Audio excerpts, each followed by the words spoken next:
volta aqui com vocês para dar continuidade à nossa aula de redes de computadores. Primeira parte da nossa aula de hoje, nós falamos sobre a evolução dos computadores ali na sua primeira geração zero, primeira geração e segunda geração. E aí a gente percebeu que inicialmente os computadores eles serviriam só mesmo para a questão sobre cálculos. Era somente para calcular, principalmente ali na questão da balística, cálculos de balística. E aí, chegamos ali em meados dos anos 50, onde nós tivemos alguns computadores que tinham a condição de programação, o uso da programação. Ele não tinha um objetivo específico, mas sim ele era visto como um objetivo geral. Então você poderia pegar um computador e dele desenvolver diversas outras habilidades, que é o que acontece lá quando vocês enfrentaram a disciplina de lógica. E vocês perceberam que lá, na disciplina de lógica, vocês no compilador, vocês poderiam criar ali um algoritmo que fizesse cálculo, que reservasse dados, que fizesse até mesmo um desenho. Então ali mais ou menos na década de 50 que isso começou. Mas vamos lembrar o seguinte, ali até esse momento na década de 50, a questão sobre as linguagens de programação eram bem simples mesmo. Era só linguagem de máquina. Então todo e qualquer algoritmo que você criasse, ele tinha que estar na linguagem de máquina, mostrando mesmo como seriam as posições das portas lógicas. E isso era muito difícil para o público comum. Então, normalmente, quem fazia essa programação eram estudiosos mesmos da matemática que tinham acesso a esses computadores, como é o caso do MIT, que tinha ali seus estudantes que tendo acesso a esse computador. Vamos lá, vamos retornar o nosso assunto aqui, ver qual foi a evolução depois do IBM. No IBM, a gente viu que tinha a questão do uso de memória. E aí, o IBM 7094, diferente do anterior, que a gente viu, o 305, ele já tinha um clock maior. Um clock é ali aquela placa, que não era ainda um processador concentrado em um só ponto naquela placa, mas já tínhamos ali um clock ali de resposta, 500 kHz. Tínhamos uma memória ali que variava ali, uma memória de 32K. Sua palavra era de 36 bits. E aí esse computador ele marcou o início, o domínio real da IBM sobre o mercado. Ele começou ali o processo ali da IBM sendo reconhecida como uma grande fabricante de máquinas de computadores. E a gente viu ali o Tradic, agora há pouco vimos o Tradic, e o Tradic evoluiu, chegando ao TX, e do TX nós vemos o PDP. O PDP é, sem dúvida nenhuma, o computador que fez uma revolução dentro da computação. Ele foi criado ali em 59, através dos projetos, como eu falei, do Tradic, que transformou-se no TX0 até o TX2, e nele nós conseguimos ver o seguinte, várias novidades como a questão do seu tamanho. A gente começa pela questão do seu tamanho. Esse simples computador marcou muito mais a sua vida do que se pode imaginar. A gente vê a questão do tamanho dele, você vê aí que ele está praticamente sobre uma mesa. Ah, mas ele é enorme ainda, comparado com o de hoje em dia, sim. Mas comparado com o Mark I, que era 2 prédios para mantê-lo, ele era minúsculo. O PDP-1, ele usava um tamanho de palavra de 18 bits e possuía até 4.096 palavras com memória principal, padrão. Ele era atualizável para 65.536 palavras, ou seja, ele já tinha memória interna, ele já conseguia ser totalmente programável e ainda conseguia emitir protocolo de comunicação via cabos telefônicos com os outros iguais. Aí agora chegou o momento de eu engrandecer aqui o porquê que eu digo que o PDP é algo que revolucionou mesmo, principalmente aqui nessa disciplina de redes. Porque ele foi o primeiro a pensar em protocolo de comunicação via cabos telefônicos. Até aquele instante, todo computador, se você tivesse que levar um dado de um computador A a um computador B, você tinha que criar cartões perfurados, você tinha que salvar isso até mesmo de alguma forma e levar para esse segundo computador. Já a utilização do PDP, que a intenção dele era chegar até nível comercial, ele possuía protocolo de comunicação. Ou seja, se você conectasse via cabo telefônico 2 PDPs, eles poderiam transitar dados, você poderia enviar dados de um computador para outro. Eu poderia fazer com que os dois computadores trabalhassem até em cima de um mesmo algoritmo. Então isso fez a evolução e que a gente pode dizer que foi o início, o primeiro passo, o pontapé inicial para redes de computador. Então esse era o início da comunicação entre máquinas e um sistema de gestão telefônico. Pensem comigo, até essa época, até esse momento aí, o que reinava, e a gente vai falar isso bastante lá na nossa aula de telecomunicações, na histórico das telecomunicações. O sistema de gestão telefônicos nesse momento não existia realmente. Se você ligasse para alguém, vocês já devem ter assistido filmes aí antigos, filmes da década de 50 ali com Jerry Lewis, alguma coisa desse tipo, Frank Sinatra, onde quando um personagem principal vai fazer uma ligação para outra pessoa, o que ele faz? Ele liga para telefonista e diz: telefonista, eu gostaria de falar com tal pessoa. E a telefonista que faria a sua ligação, essa conexão entre esses dois telefones. Então sempre tem uma central que tem uma pessoa que receberia a sua ligação e que faria a ligação via cabo, era via cabo mesmo, o switch ali, a conexão era via cabo. Então teria ali uma pessoa, essa telefonista, essa figura dessa pessoa, para fazer a conexão entre essas duas máquinas.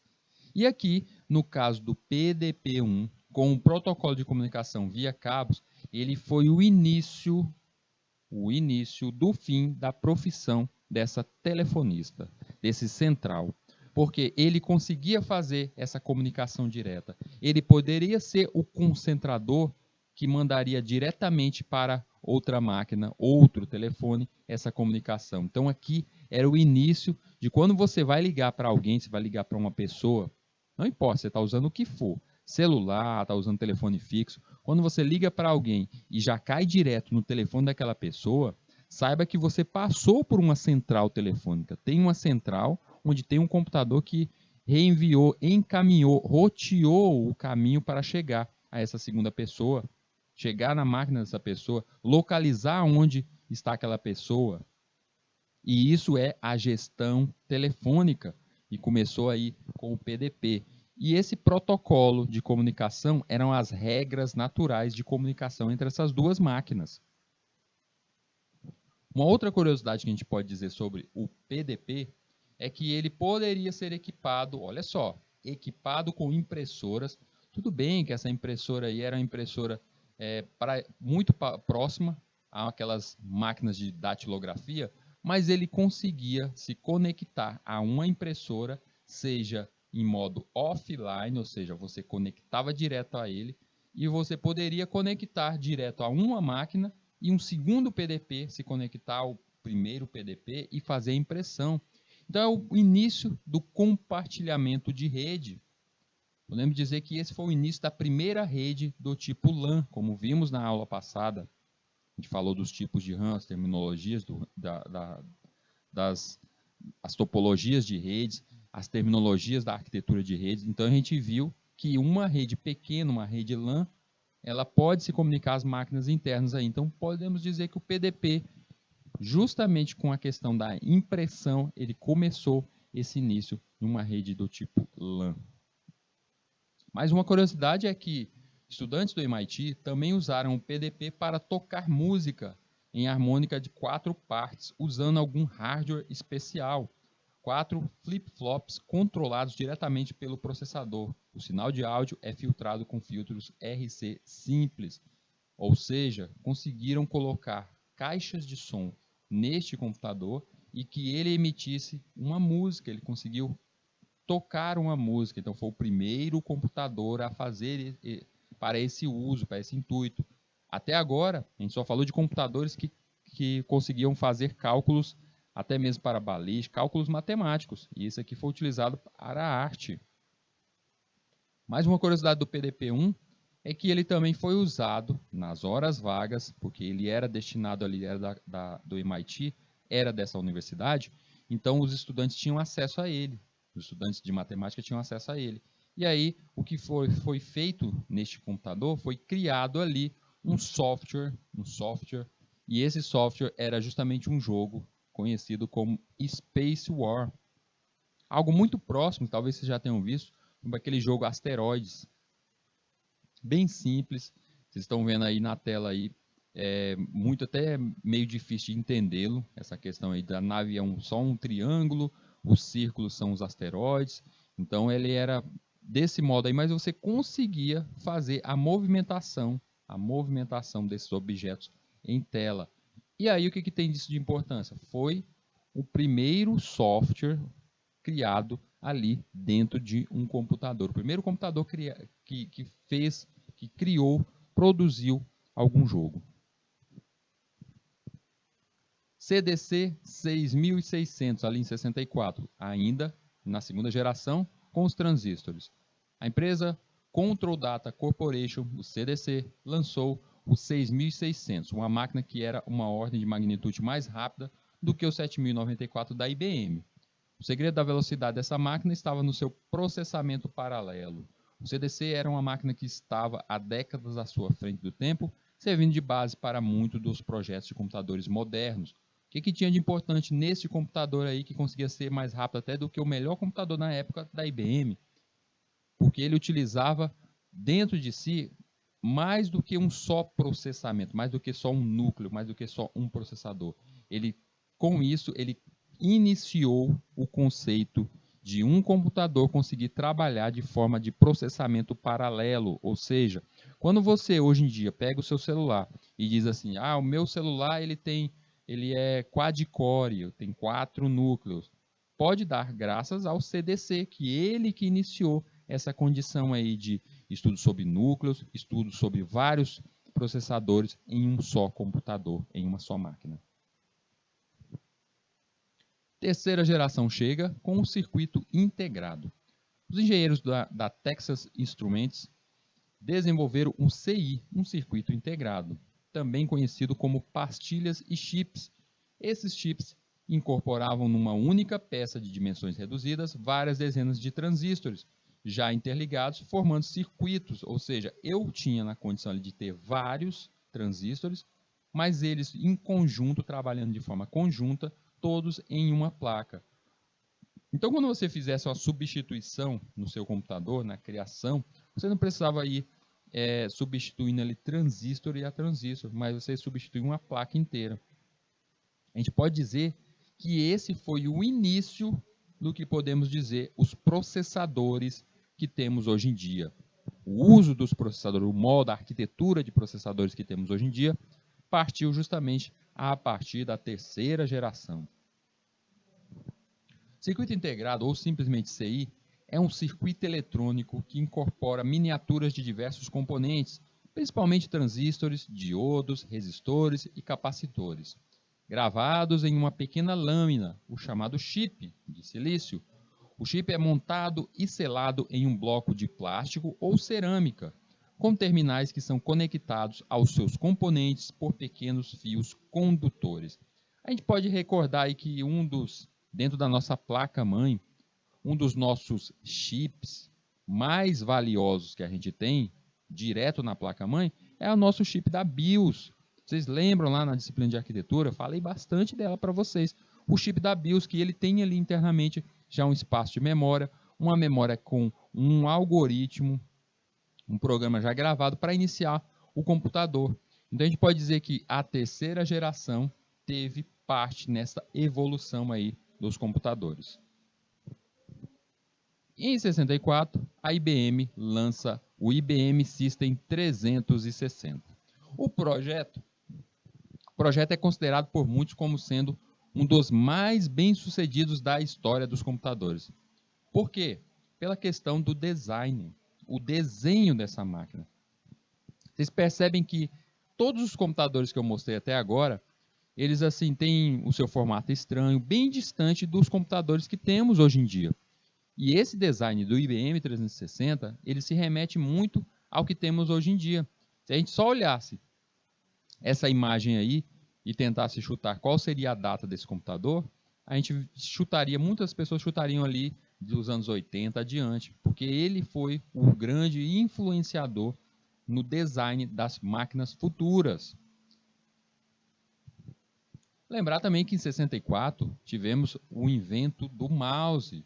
O mouse foi criado ali em 64. Ele, em seu início, não tinha essa validade toda do que tem hoje em dia, principalmente porque, se a gente for pensar, imagine o uso do mouse em uma interface como, por exemplo, quando vocês rodam um programa lá na linguagem C. Qual é o intento do mouse naquele momento? Praticamente nada, né? Não funciona, porque ele precisa da interface gráfica. Então, o mouse foi criado antes mesmo de ter qualquer interface gráfica, e com isso, ele não teve esse uso todo reconhecido. Ele foi algo, simplesmente um projeto que via-se que partes mecânicas poderiam demonstrar, ser utilizados direto dentro do programa de um computador. Então, foi algo que podemos dizer que no seu início foi um projeto que ficou meio que estacionado, mas ele foi criado ali em 64. Chegando à década de 70, ali em 1970, a gente tem ali a criação no uso de memórias, o disquete de memória. O disquete de memória, por ser algo gravado de forma magnética e removível, esse disquete se apresenta muito próximo daquela tecnologia que a gente viu lá agora há pouco, do IBM 305 Ramac, que tinha 5 MB dentro do seu disco. Aqui, esse disco flexível, ele faz algo próximo, mas que você pode retirar, você poderia trocar esses discos. Lembrando que o IBM, o Ramac 305, ele com o tempo ele evoluiu também e cada um daqueles discos tinha 5 MB. A gente poderia fazer uma somatória e colocar vários discos, mas eles, é claro, eles eram muito pesados, porque eles eram permanentes, eles eram para durar muito mais tempo do que um disquete. Uma grande falha de disquetes era justamente qualquer problemática, se ele pegasse um pouquinho de sol a mais, chegasse perto de algo imantado, ele já perdia os dados que estavam ali, era muito frágil. Os disquetes inicialmente tinham o tamanho de 8 polegadas, 200 milímetros, e posteriormente seu tamanho foi reduzindo para os 5,1/4 de polegadas, ali em média 133 milímetros. Então logo os disquetes de 3,1/2 de polegada, os de 90 milímetros, se tornaram os mais comuns, sendo um disco de armazenamento amplamente utilizado em meados de 70 até ali os anos 2000. Até anos 2000 a gente ainda encontrava computadores ainda com entrada para disquete. Hoje em dia, para você encontrar isso, só se vê em alguma velharia, algo bem antigo mesmo, entrada para disquete. Mas ele tinha todas essas entradas. O disco, o disquete, ele tinha sua gravação magnética diferente, ele é diferente de outras tecnologias. Isso foi apresentado lá na disciplina de arquitetura. Ele é diferente de outras tecnologias, como é o caso do pendrive, que utiliza a memória flash, e é o caso também dos cartões de memória. Então é uma outra tecnologia bem diferente. O disquete está mais próximo, seria até da fita magnética em si, do que algo mais eletrônico. Em 71, ainda na terceira geração, nós temos o Intel 4004. O primeiro microprocessador fabricado no mundo foi o Intel 4004. Perceba que esse foi o primeiro microprocessador. Até agora, todo computador tinha em sua placa tudo separado. Tudo que a gente vê na questão do nosso processador ainda era tudo separado. Memória, tinha memória, processamento, mas tudo separado. Agora não, agora no caso do Intel 4004, tudo foi concentrado em um só ponto. E a intenção da criação do 4004 foi para que ele fosse utilizado em calculadora, em uma calculadora japonesa desenvolvida pela Busicom. Então ela deveria utilizar esse processador. Lembrando que ele fazia operações utilizando no máximo 4 bits. Fitas magnéticas. A gente percebe que o tempo está passando, chegamos ali na década de 70, e a quantidade de dados está só aumentando. E a memória interna no computador, para guardar isso, também está necessariamente crescendo. Mas é necessário também pensar na troca de dados de uma máquina para outra.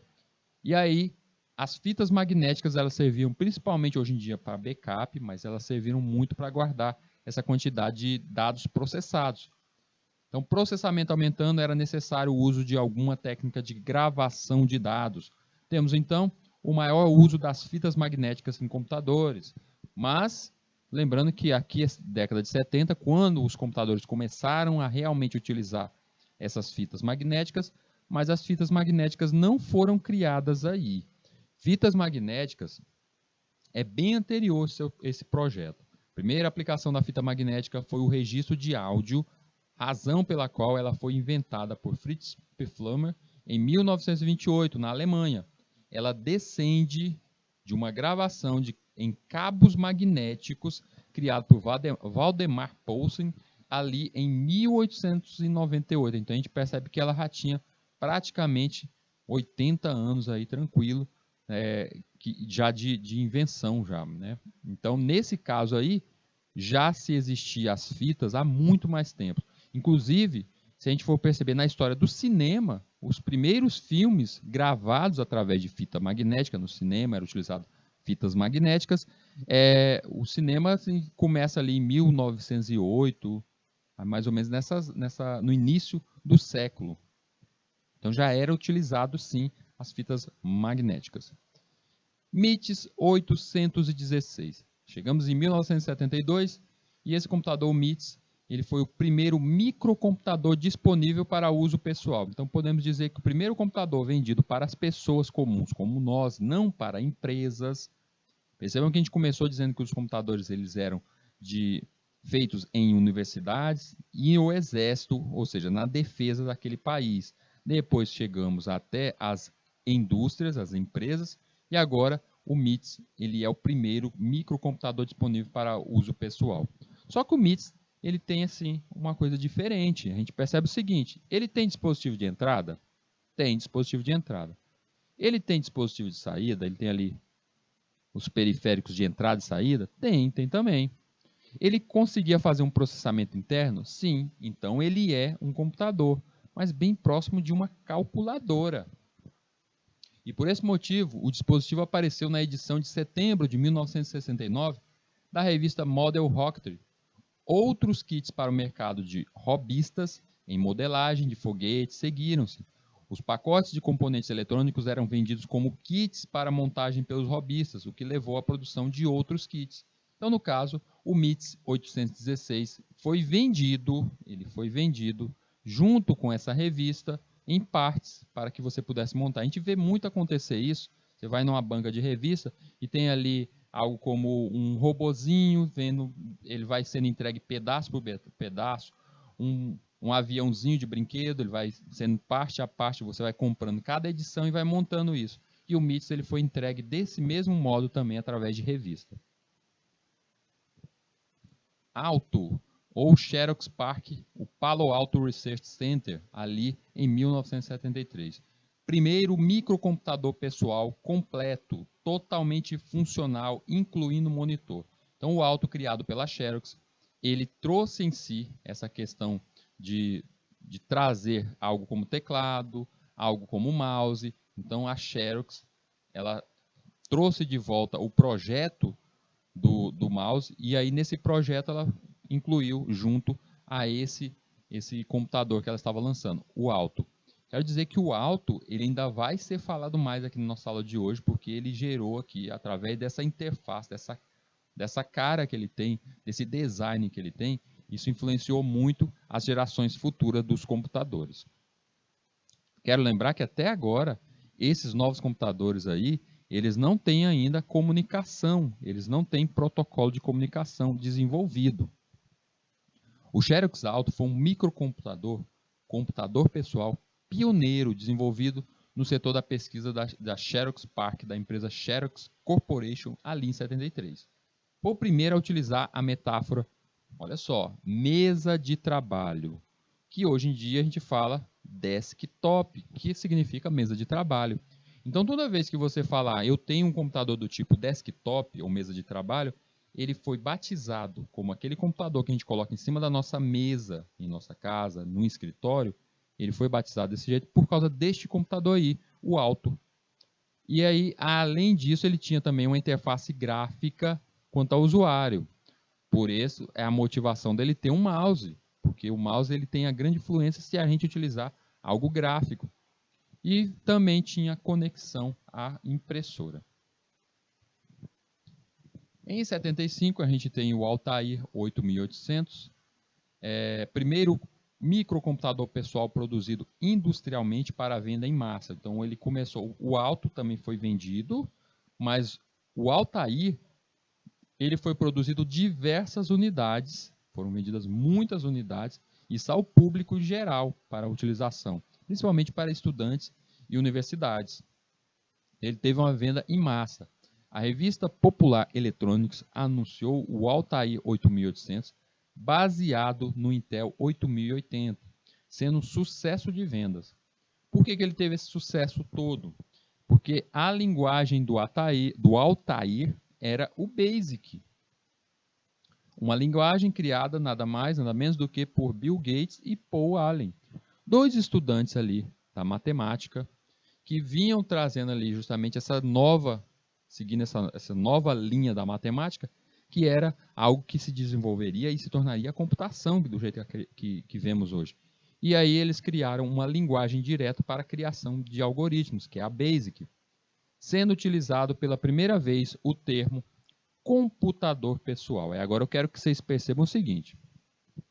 Quer dizer, então, que o BASIC aceitava programação, aceitava a criação de algoritmos na linguagem BASIC. O Altair aceitava na linguagem BASIC.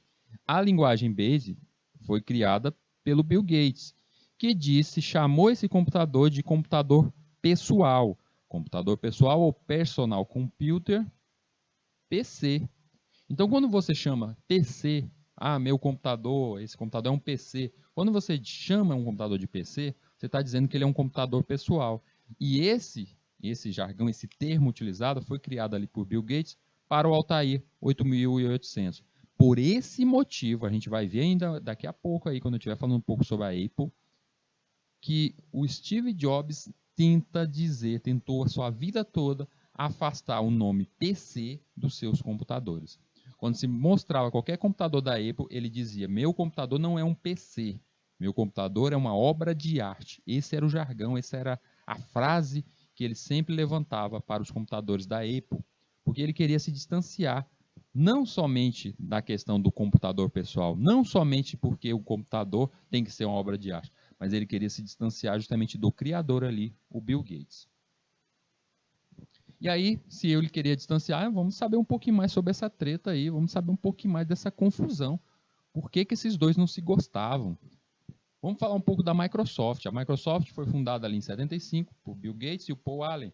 Eles tinham acabado de produzir o interpretador feito em BASIC, e isso fez um grande sucesso junto àquele computador que a gente acabou de ver aí, o Altair 8800.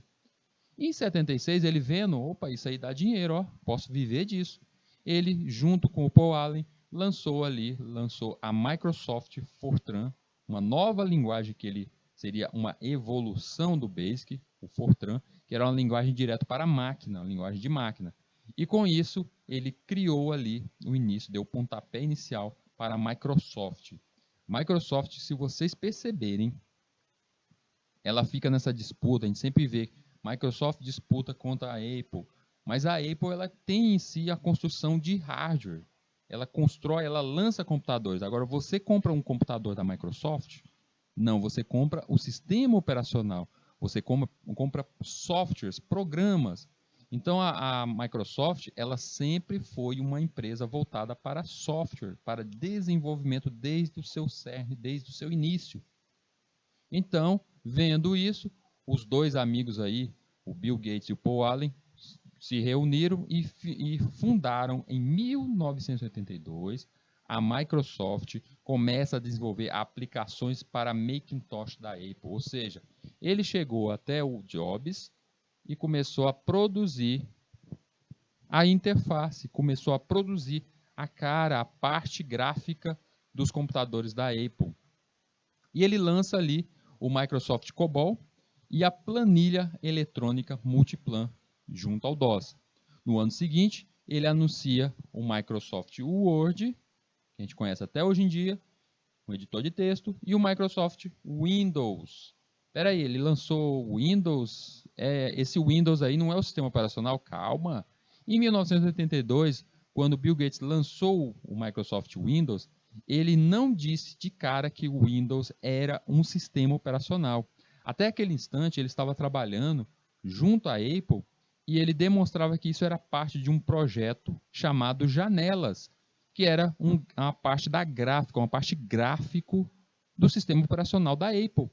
Então era para uma melhoria gráfica, uma transição de janelas, você poderia trocar, mudar, não ficava fixo em uma só janela, você poderia revezar as janelas, e essa interface gráfica era chamada de janelas, ou seja, Windows. Então, inicialmente, o Windows não foi dito como sendo um sistema operacional. Em 1985, a Microsoft e a IBM assinam um acordo para desenvolvimento conjunto de um futuro sistema operacional. No mesmo ano, lança o Microsoft Windows 1.0 por $99.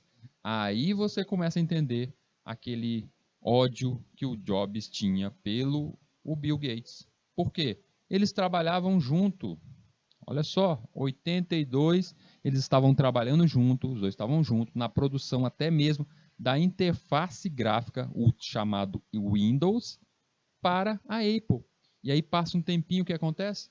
A Microsoft se junta à IBM, o ódio da vida do Steve Jobs, se junta à IBM, assina um acordo lançando um sistema operacional para a IBM. Aquilo que estava sendo produzido, que era para ser da Apple, acabou indo na mão dos inimigos dele, que era justamente a IBM.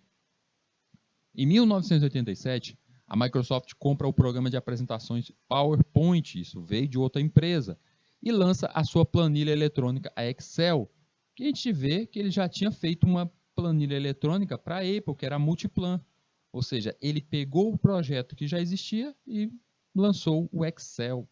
Em 1988, a Apple acusa a Microsoft de plágio sobre seu Macintosh OS. Eu acho até que demorou muito para esse processo ser gerado. Contudo, este se baseia no sistema gráfico do Xerox Alto. Vocês lembram como eu falei? Olha, o Xerox Alto, esse computador aqui, o primeiro visto como primeiro PC, ele vai fazer parte de uma confusão lá na frente. É justamente esse é o momento onde a Apple processa a Microsoft por plágio e aí a Microsoft, o Bill Gates simplesmente responde: não, você não pode me processar não. Na verdade, toda a minha inspiração não veio de você, veio lá da Xerox, lá do computador alto, lá do Palo Alto. Então, no caso, você não pode me processar porque isso veio lá da Xerox. Quer processar alguém? Vai lá na Xerox e processa. Volta no tempo e processa a Xerox. Saindo disso, a gente tem que falar um pouquinho sobre a Motorola. Motorola lança um processador, um microprocessador.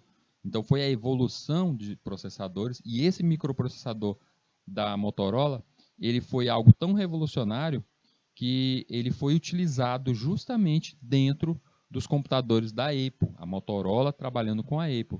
E com isso a Apple se distanciando de empresas como empresas já existentes dentro do mercado ali que utilizavam processadores. E aí, nesse fato aí, vamos voltar um pouquinho no tempo, ali em 76, vendo que a Apple foi lançada, foi criada ali em 76 por o Steve Wozniak e o Steve Jobs. Por motivos tão variados como a sua filosofia de design estético, completou até suas campanhas de publicidade distintas. A Apple estabeleceu uma reputação única na indústria de eletrônicos, porque ela criou foram duas Apples criadas. Foi a Apple Computer, que era uma coisa, e tinha a outra, a Apple Inc., que era uma outra empresa. Então era como se fossem duas empresas criadas naquele instante ali.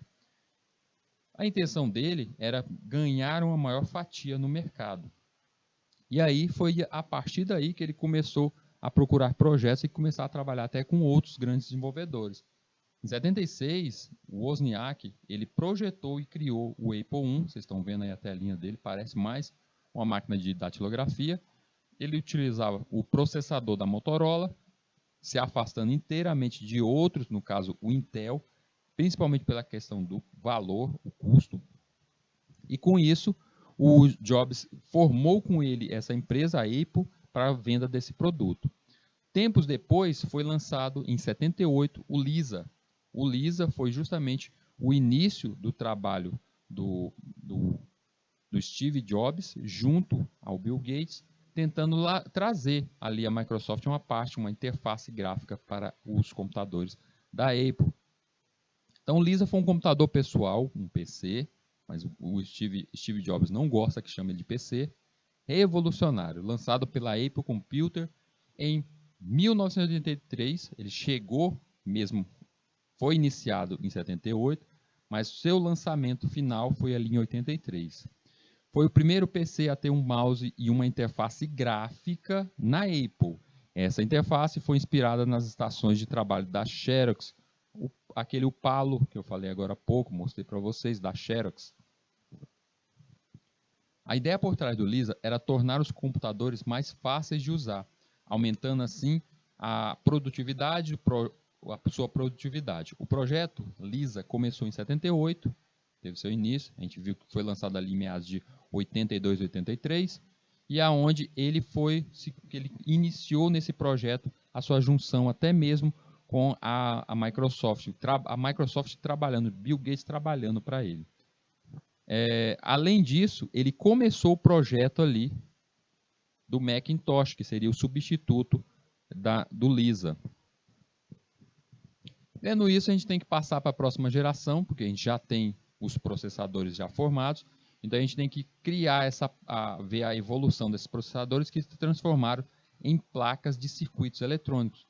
O CI, o circuito integrado, é um circuito eletrônico composto principalmente por dispositivos semicondutores, sob um substrato fino de material semicondutor.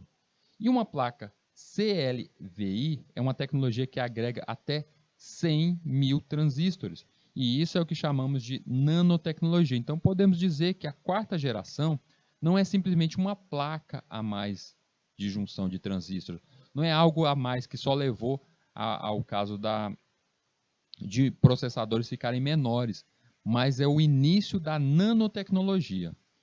Uma tecnologia nanochip é um circuito integrado eletrônico tão pequeno que pode ser medido com precisão apenas na escala nanométrica. É um dispositivo semicondutor que aumenta a gama de chips de armazenamentos removíveis.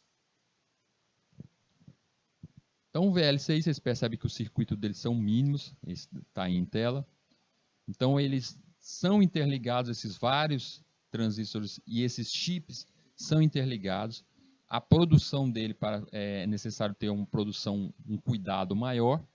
E esses primeiros VLCI, eles puderam ser utilizados com linguagens mais poderosas, já que estamos falando em 1980, como a Prolog, FP e a Unix. Vocês sabem aí, vocês que estão aprendendo a parte de sistemas operacionais, vocês sabem que o Unix é o início ali do caminho até que temos hoje do Linux e os sistemas operacionais da Apple. É o início da utilização da linguagem C também. A linguagem C foi iniciada ali na década de 80. Em 1981, nasce o 286, utilizando slots ISA de 16 bits e memória de 30 pinos.